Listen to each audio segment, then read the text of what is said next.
This week, we are looking at industrialization, the process behind it, what impact it has on the men who are engaged in it, and the impact it has on the larger society. Today, I'm outside, and you can see my terrible backyard behind me. You may hear some ambient noises as we go along, for example, the Stellar's jay. So hopefully that won't be too distracting as we take a look at industrialization. So it's amazing just how huge this transformation actually is. I mean, you're probably aware of it, but let me give you a couple of examples of this. This photograph is of a steel mill shortly after the Civil War, right around the time of the Civil War. And what you can see is it's pretty small scale. This right here is a cauldron in which they are making steel and they're pouring the slag off into this wheelbarrow. And they've got two of these little things that are kind of like small hot tubs, two-person hot tubs. And they can make a couple 100 pounds of steel at a time. Except that it takes a long time to melt down the iron and get out the impurities and get the arrangement that you want in the molten iron. And in order to do that, you really have to know what you're doing. So what you have are these guys. These are skilled workers. Steel workers are very skilled workers. Very often they had worked in the industry for years. They're oftentimes their fathers and grandfathers had likewise been steel workers making iron into steel. Um, and apparently a big mustache was required. Um, Skilled workers get paid good wages and they have a lot of knowledge and they make a fair bit of money. So what you have here is before industrialization, these guys are making steel pretty much as it had been made for several centuries, in small batches, one at a time, handcrafted, if you will, the microbrewery of its time. And so that made steel really expensive, like super expensive. Like you couldn't really use it for a lot of things. It was used for very specific things, small, important tools, weapons. Other than that, it was iron. Give you an idea here, the United States at this time has about 40,000 miles of railroad laid. And it will lay down another 30 to 40,000 in the next couple of decades. And all of that is iron. Iron, brittle cast iron, steel rails, not steel rails, iron rails, because steel rails were too expensive to make. They just could not possibly afford it. Keep in mind, there's a big difference between steel and iron. You know, steel can be 10 up to 20 times more flexible and stronger. Iron tends to be very brittle and it corrodes quickly. So having iron rails actually slowed things down. Your locomotives could not go very fast because if they went too fast, they would break the rails and crash. So you've got that. Well, if we jump ahead about a generation, say 30 odd years. This is a steel mill of the 1890s. Only we're not actually looking at the mill itself, we're looking at the tail end of it. We're looking at the result. What you're seeing are steel rails. These are steel rails, not iron, steel. These are electromagnetic cranes, and steel rails are literally rolling continuously off out of the steel mill itself. And these cranes run back and forth and are stacking these rails up all over the place. And you can see these are people, and you can see how huge this is. It goes on for at least 100 yards and just disappears into the smoke caused by the coal burning to make steel. And you can see all these rails, the tremendous amount, almost infinite amounts of steel right?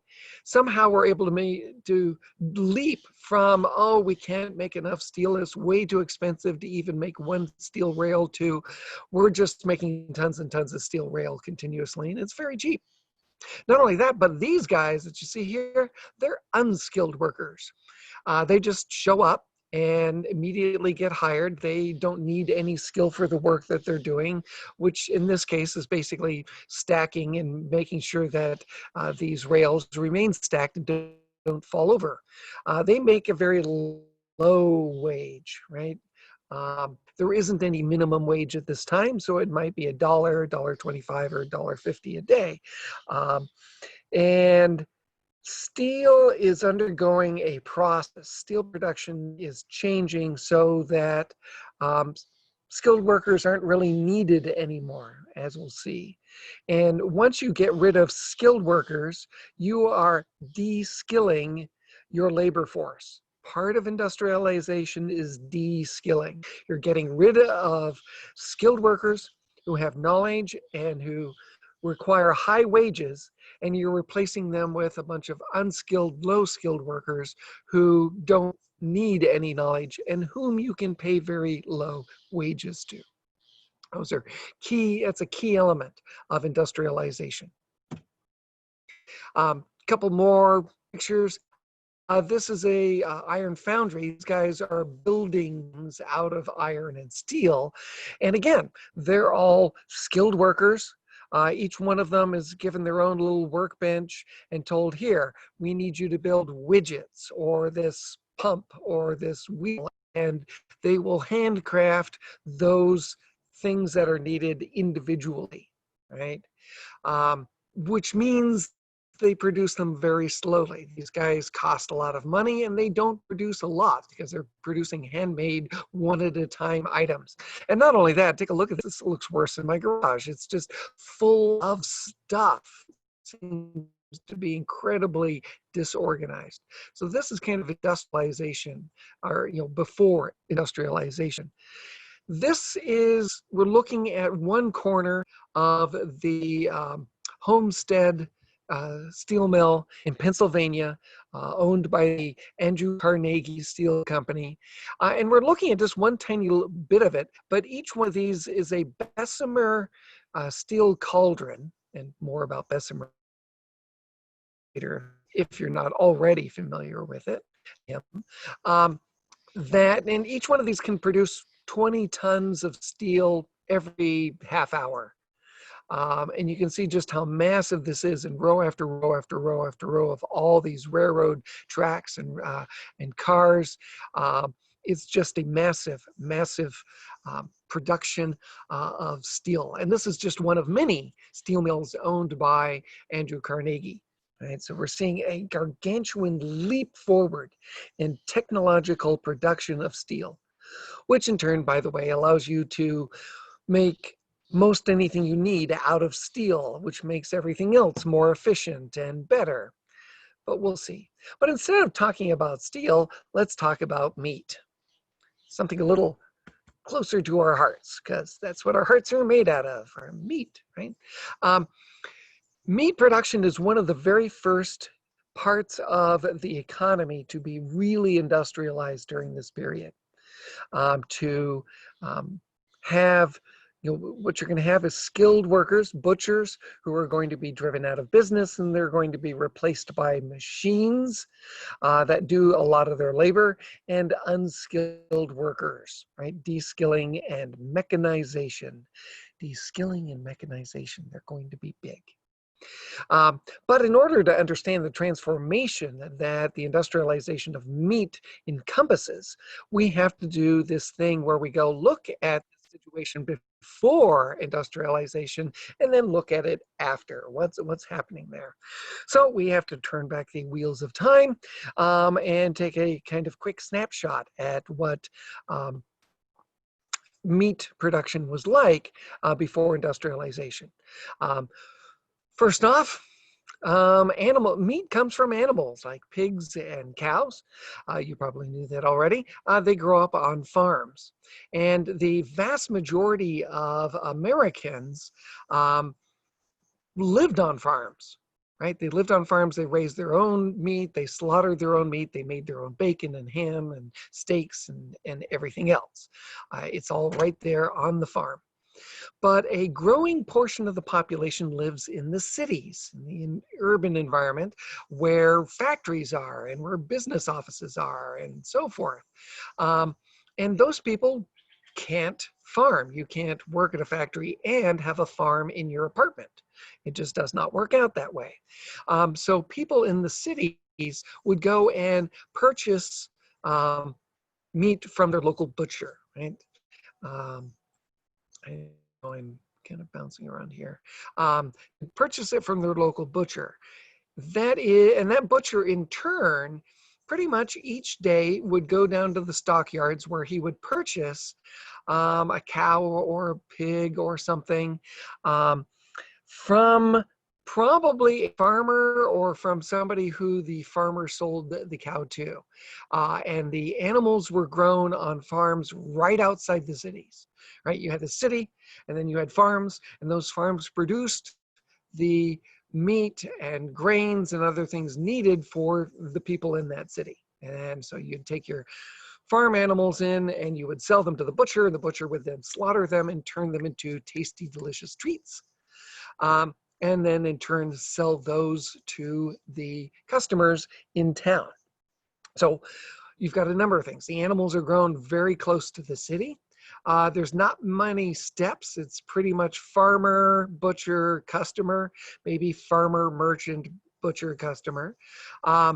The animal doesn't travel far. You have a skilled worker who's making the product, the meat to be eaten, who knows what he's doing and who's making sure that care is taken so that the food is palatable and healthy and isn't going to make you very sick. And you have people in a neighborhood going down to their local butcher and having a sort of personal relationship with that butcher and coming to rely on that person. I can go to Bob the butcher because I know that he's going to guarantee my food is wholesome. And when I feed it to my family, they're not going to be sick. They're not going to die. Everything's going to be good. Right? So that's pretty much where most people got their meats. They're either on a farm and they're growing the meat themselves, or they're getting it from their skilled worker butcher who is a small business person. That begins to change really during the Civil War. Armies really pretty much up to the Civil War tended to kind of eat whatever was in the neighborhood where they were when they were marching. If there's a war going on and you have an army and it marches along, it gets a lot of its food from the local farms. It may purchase chickens from farmers. It may just grab the livestock and walk away with it. So in other words, an army feeds itself as it goes along. Or you have the food travel with you, whole, literally herds of pigs and or cattle, which are used to feed the soldiers. You can probably see how both those have some negative impacts. During the war, the federal government starts looking around for basically some sort of supplies of food that they could just feed to soldiers. That would be pretty much ready to eat, that could be carried by the soldiers, so they wouldn't have to actually herd animals and slaughter them or eat people's food right off of their table, right? So a number of guys got together and started saying, well, we have kind of a plan for this. And it's going to be pork. It's going to be pig meat that first gets industrialized. And here we have to kind of talk about what Americans like to eat.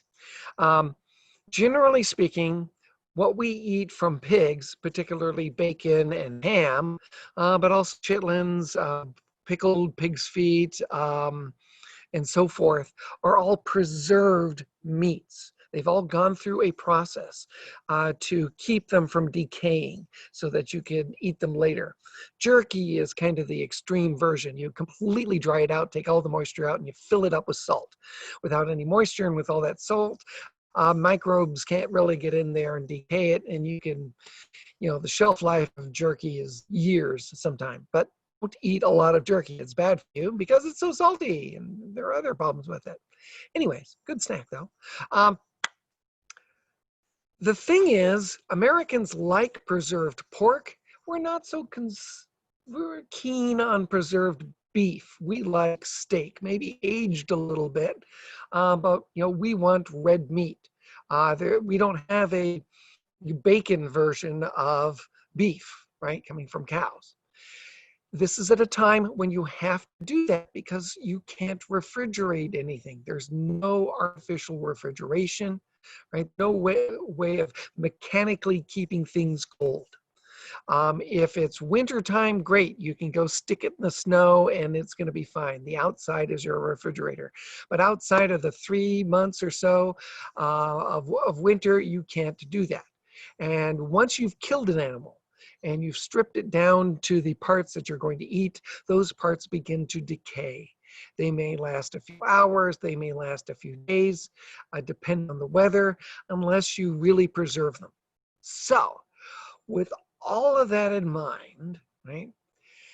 These guys are in Cincinnati, which at the time was a center of pork production in the United States. There were pig farms all over the place. It's a good place for growing pigs. Kentucky, particularly eastern Kentucky and sort of eastern southern Ohio. There's still a pretty fair number of pigs being grown there as well nowadays. So they go, all right, we've got a bunch of pigs here. We've got this city. We need to find a way to slaughter a whole bunch of pigs very quickly and turn them into bacon and ham and other yummy different things. How do we do that? Well, you could hire an army of butchers to come in for a few weeks and pay them a lot of money to individually cut up pigs. But that would be expensive and just way too much trouble. It's not going to happen. You can't get a whole bunch of butchers just to show up. They have their businesses that they're running. Why do you have to slaughter so many all at once? Well, you've got to, winter, right? You can't slaughter a lot of animals when it's warm.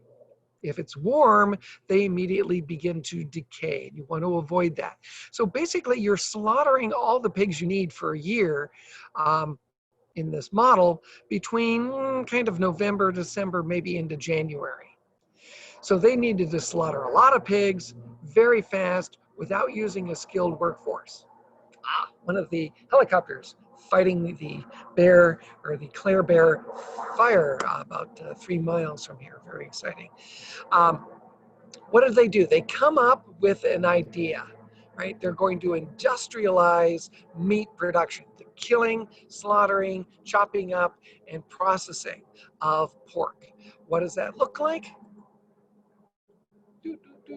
It looks like this.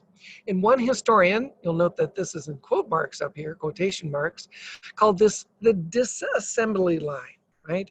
This is decades before Henry Ford.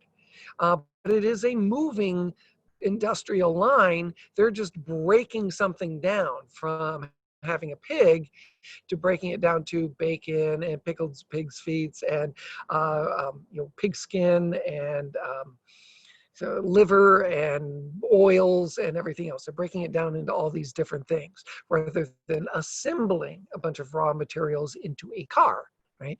I'm assuming you're already vaguely familiar with Henry Ford, the moving assembly line, which we'll see in a few weeks, because that's where this sort of goes, right? You can see that. Indeed. When Henry Ford is conceiving of his idea, he's got this Model T Ford, very simple to build. He wants to create a factory to industrialize automobile building. He sends his engineers to industrialize slaughterhouses and says, learn what they're doing, do it backwards, right? So literally, Henry Ford gets his idea from this. What is this?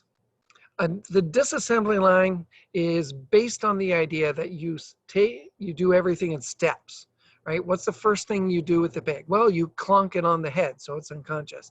Next thing, you hang it up. so you can wheel it from place to place. You slit its throat so it bleeds out. You have to boil it to take off the hair and start processing the skin. You have to gut the pig and pull out you have to slice open its belly and then pull out all the guts. Then you have to sort through the guts so that the intestines go that way. They're going to be used to make sausage, and then the other stuff goes into this other bin. Then it goes on to the next part and gets chopped into something else, right? And uh, this is so amazing and so advanced and so remarkable that Courier and Ives, a printing company that makes posters and other things, literally prints up this amazing poster outlining all the different parts of pork packing in Cincinnati. And they make this, and you can put this up in your living room or your kitchen or your bedroom. It makes a lovely framed gift.